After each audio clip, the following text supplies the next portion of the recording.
오늘은 예수님께서 영광스러운 천국의 형상으로 변화산에서 자신의 모습을 보여주신 산상 변모 주일입니다. 변화산에서 예수님께서 만난 구약의 대표적인 선지자가 있는데 한 분은 모세고 한 분은 엘리야입니다.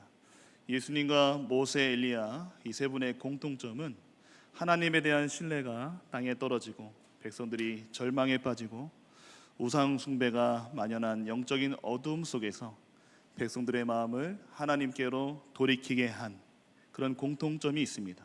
누가복음 9장에는 예수님께서 예루살렘에서 별세하시는 십자가 사건에 관한 대화를 나누었다고 나타나 있습니다.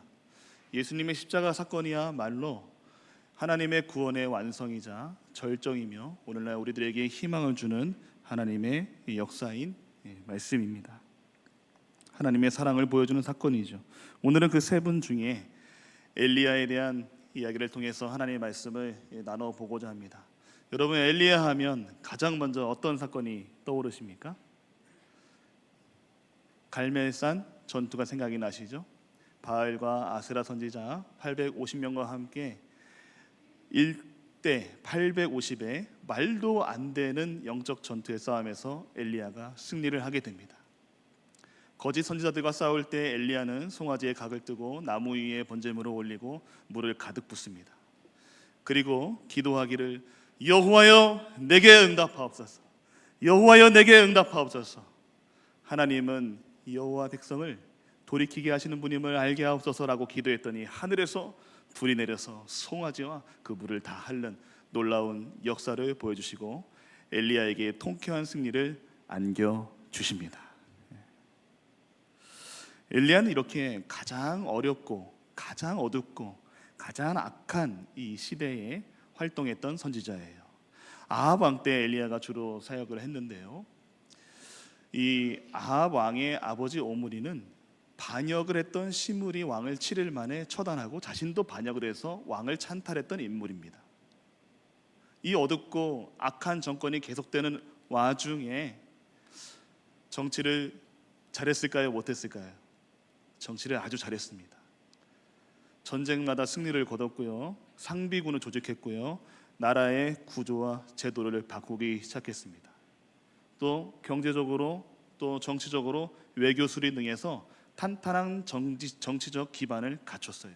그 중에 하나가 시돈의 공주인 이세벨과 자신의 아들 아합과 결혼시킨 사건이에요. 그때 시돈은 엄청나게 번성했던 나라였습니다.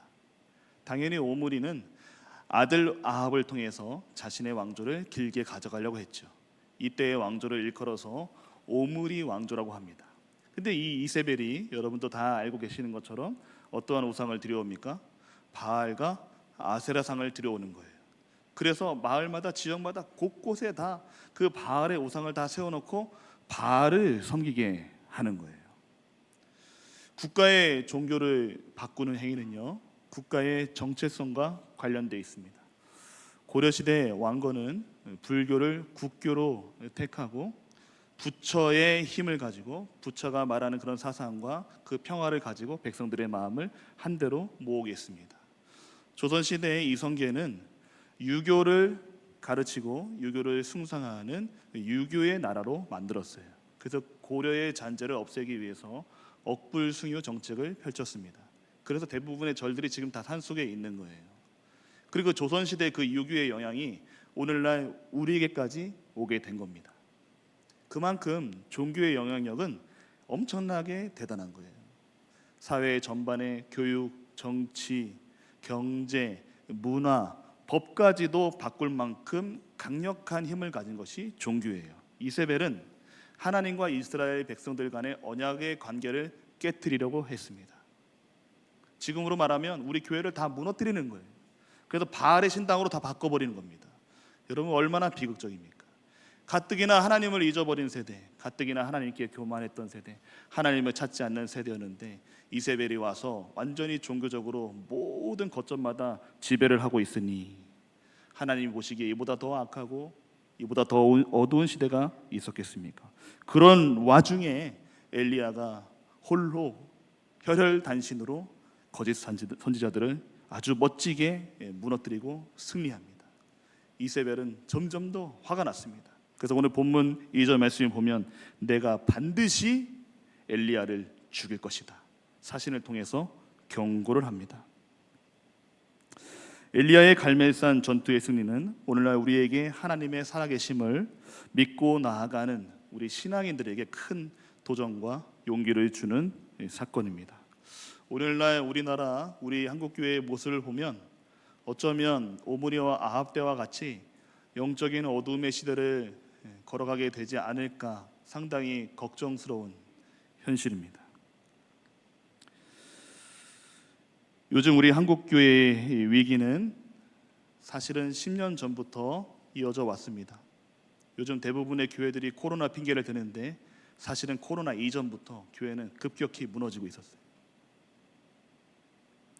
교회의 재정이 부족해서, 교회에 여러 가지 양육 프로그램이 부족해서, 교회 학교에 특별한 프로그램이 없어서, 예배가 세련되거나 예배가 화려하지 못해서, 설교가 약해서 교회가 침체에 접어든 것이 아닙니다. 하나님의 말씀과 기도의 능력을 경험하지 못한 세대가 등장하면서 자연스럽게 교회의 침체가 일어나게 되었어요. 신앙 계승에 실패한 세대가 교회의 주류 세력이 되면서 교회는 가라앉게 되었습니다. 여러분, 이것은 당연한 결과입니다. 하나님을 자신의 인생의 주인으로 온전히 못한 신앙인들이 많아지면서 교회마다 예배의 자리가, 기도실이, 또 지역마다 있는 기도원의 기도실이 다 텅텅 비어가고 있습니다. 여러분, 구원을 받았다, 하나님을 섬긴다는 것은 우리가 하나님의 나라에 들어가 사는 것인 줄로 믿습니다. 열왕기상 17장에 엘리야에 대해서 1절에 표현하기를 길르앗에 우거하는 자 중에 이렇게 표현하고 있습니다. 이것은 엘리야가 거주지를 특정하지 않고 언젠가는 떠날 사람처럼 살았다는 거예요. 엘리야는 이 땅에서 하나님 말씀에 순종하며 살아가지만은 마음속으로는, 영적으로는 하나님의 나라를 소망하며 그분을 위해 전심전력하며 달려간 믿음의 선지자였습니다. 엘리야의 이름의 뜻은 나의 하나님은 여호와 한 분이시다. 여러분도 엘리야처럼 그런 담대하고 강한 믿음의 소유자가 되시기를 우리 주님의 이름으로 축복합니다. 한국교회의 부흥은요, 다시금 하나님의 영광을 위해, 말씀에 대한 사모함을 위해 열정을 다해 하나님을 섬길 때 일어나게 될 줄로 믿습니다. 또한 약속하신 하나님의 말씀과 계명을 지킬 때에 우리에게 모든 축복이 임하게 될 줄로 믿습니다.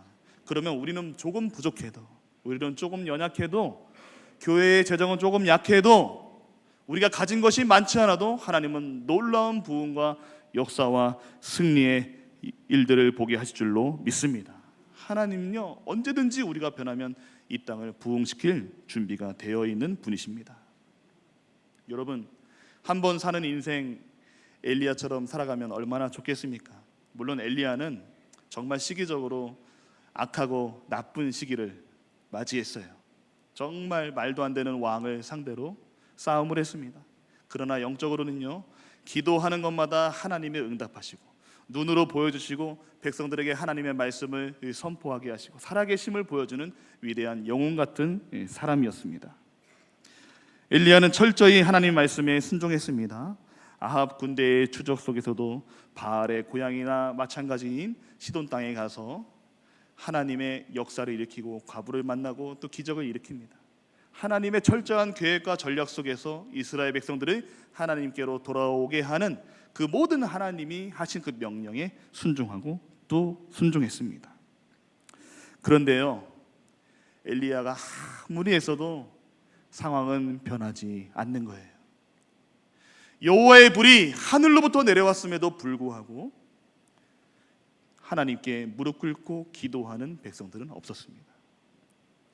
아합 왕과 이세벨은 점점 더 악해져만 갔습니다. 야고보서 5장에 보면은 엘리야는 우리와 성정이 같은 사람이로되 그가 비가 오지 않기를 간절히 기도한즉 3년 6개월 동안 땅에 비가 오지 아니했다. 여러분, 하루 이틀은 최선을 다해서 할 수 있어요. 한두 달은 최선을 다해서 할 수 있어요. 그러나 여러분 33년 6개월 42개월 동안 혼신의 힘을 다해서 엘리야는 목숨을 걸고 이스라엘 백성들을 위해 하나님 말씀에 순종을 했어요. 그러나 주변을 돌아보니 아무런 변화가 없는 거예요. 3절 말씀에 그가 이 형편을 보고, 표준 세번역 말씀에는 이 상황을 보고 두려워하여 자기 목숨을 위해 도망쳤다라고 기록하고 있습니다. 여러분 2024년도 새해에 다들 소원이 있으실 거예요. 명절 때 하나님께 또 예배하며 또 기도했던 여러 가지 기도 제목들이 있을 것입니다. 하나님이 우리에게 미래를 알 수 있는 능력을 주시지 않은 것이 여러분 큰 축복입니다. 만약에 우리 미래가 이렇게 결정되어 있다라고 예측을 할 수 있다면 우리 인생은 정말 불행할 거예요. 좋은 결과가 있든 나쁜 결과가 있든 우리의 삶은 정말 지루하고 게을러지고 소망 없는, 아무 동기부여가 없는 삶이 될 거예요. 그래서 하나님은 우리에게 많은 축복을 주셨는데 미래를 정확히 예측하는 그런 축복은 허락해 주지 않으셨어요. 엘리야 선지자가 만약 이 싸움의 끝이 죽음이었다면, 실패였다면 엘리야가 3년 6개월 동안 기도하며 열심히 하나님의 뜻을 위해서 몸부림쳤을까요? 그렇지 않습니다. 엘리야가 순간적으로 하나님에 대한 그 믿음과 신뢰가 약해질 때 엘리야도 우리와 똑같은 사람으로서 얼마나 약해질 수 있는지 오늘 본문 말씀에 아주 잘 보여주고 있습니다. 엘리야는 그 자리에서 바로 도망갑니다. 팔레스타인 가장 남쪽 지방인 브엘세바, 거기서도 자기를 모시고 있는 사환을 내려놓고 하루길쯤 되는, 이스라엘 사람은 30km 정도를 하루길이라 했습니다. 하루길을 광야로 달려갑니다. 질주하는 거예요. 살기 위해서. 그렇게 위대했던 선지자 엘리야도 믿음이 사라지니까, 하나님의 은혜를 경험하지 못하니까 이렇게 약하고 비참한 상태가 되고 만 거예요. 엘리야는 안타깝게도 로뎀 나무에 앉아서 죽여달라고 합니다. 왜 하필 많은 나무 중에서 로뎀 나무였을까요? 이 로뎀 나무는요, 광야에서 흔히 볼 수 있는 나무예요. 여러분 싸래기 나무 다 아시죠? 가느다란 가지. 그런데 이 로뎀 나무도요, 가지가 많이 나와 있으면 조그만한 그늘이 생겨요. 이것은 무엇을 상징하냐면 엘리야가 지금 자신에게 하나님의 조금이라도 있는 그 그늘과 같은 조금이라도 희망을 주는 그런 은혜를 원했던 거예요. 그런데요, 안타깝게도 로뎀 나무 안에서 엘리야가 은혜를 구하며 기도했던 제목은 다른 것이 아니고 죽여달라는 거예요. 4절에 보면 여호와여 넉넉하오니, 이 넉넉하오니라는 뜻은 하나님 이제 다 끝났어요. 저는 제 나름대로 최선을 다했습니다. 열심히 순종했습니다. 하나님의 명령을 잘 따랐습니다. 기도했습니다. 그러나 저는 믿음 없는 사람이에요. 하나님의 능력을 나타낼 수 없는 사람입니다. 실패자입니다. 이제 죽여주세요 라고 고백을 하고 있는 거예요. 그때 5절에 보면 로뎀 나무 아래에 누워서 자고 있는 엘리자에게 한 천사가 다가옵니다. 이 천사를 70인역 성경에는 어떠니라고 표현하고 있어요. 그러면 구약 성경에 등장하는 여호와의 사자는 우리 예수 그리스도를 말씀하는 거예요. 지금 예수님께서 이 엘리야에게 다가와 어루만지십니다. 이 어루만지다는 위로하심의 표현인데, 이 위로하심의 표현은 하나님에게만 쓸 수 있는 특별한 은혜를 상징하는 단어예요. 여러분, 우리 엄마가, 우리 아빠가, 우리 부모님들이 가장 안타까운 순간이 언제입니까?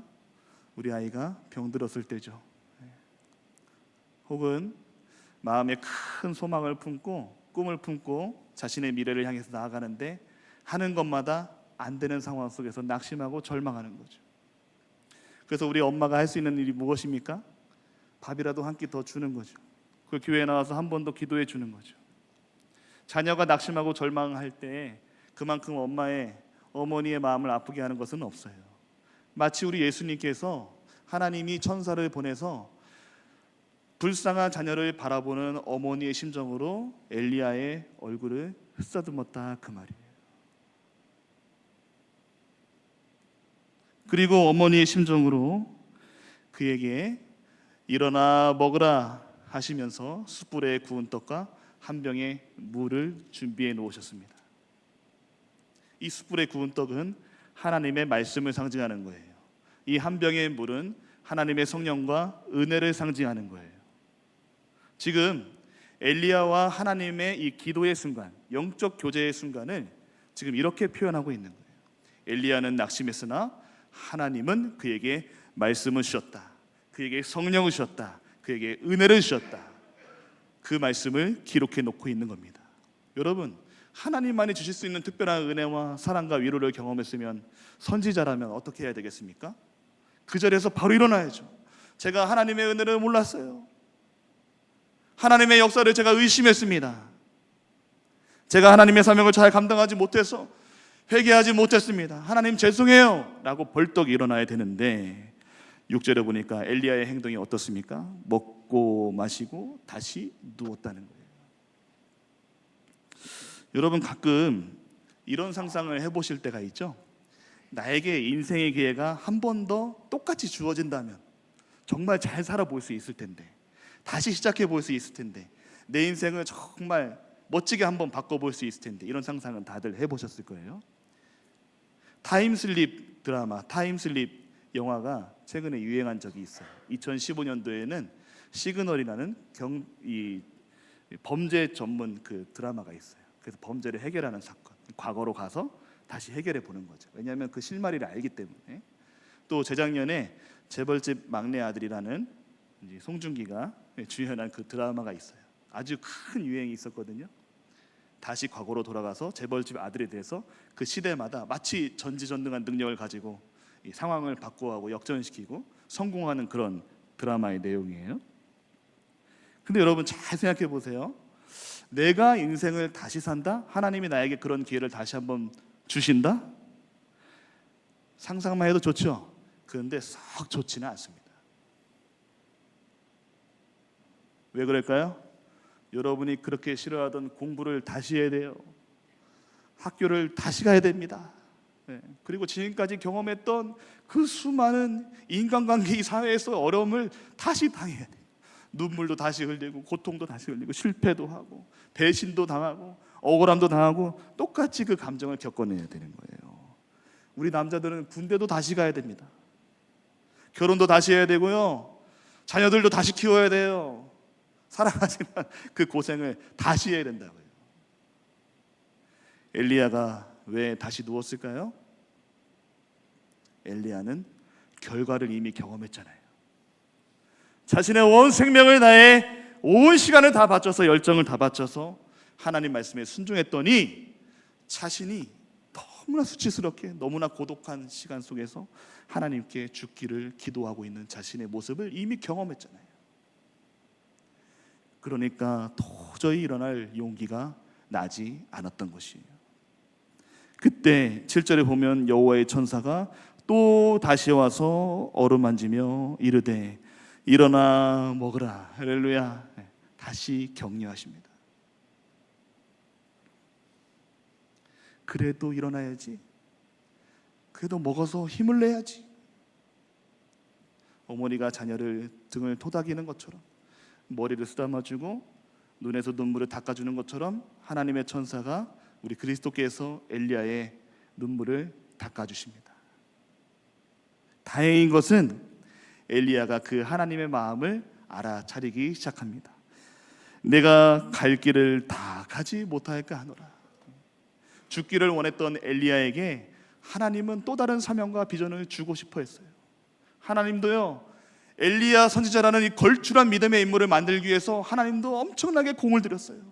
하나님도 엄청나게 부단한 노력을 통해서 위대한 선지자를 만들어내셨어요. 그리고 엘리야만 할 수 있는 사명의 그 길을 보여주시기 위해서 또다시 격려하십니다. 여러분, 이것이 우리 하나님의 마음인 줄로 꼭 기억하시기를 바랍니다. 8절에 보면 엘리야가 이에 일어나 먹고 마시고 그 음식물의 힘을 의지하여 40주 40야를 갔다고 기록하고 있습니다. 브엘세바에서요 호렙산까지 가는 길은 한 350km 됩니다. 밤낮을 쉬지 않고 열심히 걸으면 보름에서 20일 정도면 충분히 갈 수 있는 거리예요. 그런데 굳이 성경의 기록에는 40주 40야를 갔다는 것은 엘리야가 성령의 능력으로 원기와 믿음이 완전히 회복되었다는 거예요. 하나님의 놀라운 은혜와 은총이, 특별한 성령의 영감이, 충만함이 엘리야에게 임했다는 것입니다. 그리고 엘리야도 다시금 영적인 전투에 돌입하겠다, 하나님의 새로운 비전과 사명을 가지고 내 한 인생 목숨을 불사르겠다라고 다짐한 것이 오늘 엘리야가 경험한 하나님의 특별한 사랑과 어루만지심의 역사였던 거예요. 이 호렙산에 가게 하기까지 하나님의 사랑과 위로하심을 여러분 꼭 기억하시고, 엘리야가 경험했던 하나님의 특별한 은혜와 그 사랑의 음성을 꼭 경험하게 되시기를 주님의 이름으로 축복합니다. 하나님이 계획하신 진정한 승리의 계획은 예후라는 사람에게 기름을 부어서 새로운 왕을 세워서 오므리 왕조를 모조리 심판하는 것이었어요. 단순히 영적 전투의 승리의 이벤트성 승리가 아니라 완전히 역사를 뒤엎고 왕이 왕을 심판하는 하나님의 위대한 계획이 숨어져 있던 거예요. 엘리야가 만약에 로뎀나무 아래에서 그저 하나님께 죽기를 간구하여 하나님이 그 자리에서 엘리야의 생명을 걷어갔다면 엘리야의 인생의 마무리는 실패로 마무리되고 비참하게, 서럽게, 애석하게 눈물을 흘리며 슬픈 인생의 마무리를 지었을 것입니다. 사랑하는 성도 여러분, 하나님께서 우리가 이 땅에 숨쉬며 살아가게 하시는 이유는 우리가 아직 완수하지 못한 사명과 비전이 있기 때문임을 꼭 기억하시길 바랍니다. 우리 모두는 하나님의 뜻이 온전히 이루어질 때까지 쉼없이 나아가야 될 줄로 믿습니다. 우리 춘천 성광교회도 하나님의 영광을 위해, 하나님이 주실 새로운 사명과 비전을 위해 쉼없이 앞으로 전진해야 될 줄로 믿습니다. 내 인생은 여기까지야, 내 능력은 여기까지야, 내 한계는 여기까지야, 내가 할 수 있는 일은 더 없어, 내 몸은 약해졌고 병이 들었어, 이렇게 스스로 내려놓지 마시기를 바랍니다. 나는 더 이상 젊지 않아, 나는 가능성이 없어. 여러분, 하나님이 끝났다고 할 때까지 우리의 삶은, 우리의 사명은 계속되어야 될 줄로 믿습니다. 하나님이 끝났다고 할 때까지 우리의 삶은 끝난 것이 아니에요. 우리 교회도 마찬가지입니다. 우리 교회도 여기까지야. 우리 교회 여기까지 인도하신 하나님의 은혜에 만족해, 감사해. 그것도 좋죠. 그러나 앞으로 더 나아가야 될 줄로 믿습니다. 생각을 바꿔야 돼요. 더 도전적으로 나가야 됩니다. 우리 교회는 더 할 일이 많이 있어. 우리 교회는 더 큰 사명을 감당해야 돼. 하나님을 위해서 할 수 있는 일이 더 많아. 이렇게 우리가 하나님을 향해서 도전과 용기 있는 믿음으로 나아갈 때 하나님이 우리에게 놀라운 은혜와 성장과 부흥의 역사를 일으켜 주실 줄로 믿습니다. 내가 포기한다 할지라도, 우리 교회가 잠시 멈춘다 할지라도 하나님은 엘리야를 포기하지 않은 것처럼 우리와 우리 교회를 포기하지 않을 줄로 믿습니다. 숯불에 구운 떡과 한 병에 물을 주시며 일어나 먹으라 하신 우리 주님의 그 사랑의 음성을 이 예배의 시간에 다시 한번 경험하시기를 주의 이름으로 축복합니다. 사랑하는 성도 여러분, 여러분의 인생은 하나님의 영광을 위해서 더 달려갈 수 있습니다. 더 많은 일을 할 수 있어요. 여러분의 건강과 여러분의 나이가, 우리의 삶의 형편이, 우리 교회의 형편이 어떤 장애물도 되지 않습니다. 우리가 오직 가져야 될 것은 하나님을 향한 굳건한 신뢰예요. 언제든지 우리를 성장시키시고 우리를 변화시키시고 우리 교회를 부흥시키실 하나님의 역사를 기대하고 소망하시기를 바랍니다.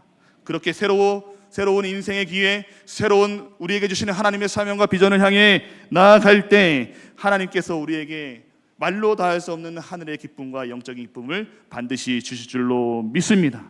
우리 인생의 큰 승리를 안겨주실 줄로 믿습니다. 우리 교회를 부흥시켜 주실 줄로 믿습니다. 놀라운 기도의 응답의 열매를 풍성하게 하실 것입니다. 엘리야처럼 때로는 절망 가운데, 때로는 악심 가운데, 실패 가운데 있다 할지라도 하나님의 사랑의 음성과 위로와 격려를 받고 쉼없이 전진하여 하나님의 영광을 위해 최선을 위해 또 최선을 다해서 하나님의 영광을 위해서 하나님의 뜻을 이루어드리는 하나님의 귀한 아들, 딸들 되시기를 주님의 이름으로 간절히 축복합니다. 자, 기도하겠습니다.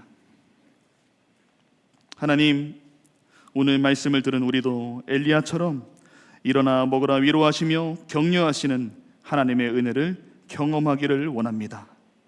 하나님께서 우리를 부르시는 그 날까지 하나님을 굳게 신뢰하며 끝까지 사명의 길을 걸어갈 수 있는 담대한 믿음을 허락하여 주시옵소서. 그리하여 이 어두운 시대에 하나님의 영광과 빛을 드러내는 거룩한 자녀가 되게 하시고 우리의 모든 신앙의 여정이 하나님께 온전히 기쁨이 되게 하여 주시옵소서. 예수님의 이름으로 기도하옵나이다. 아멘.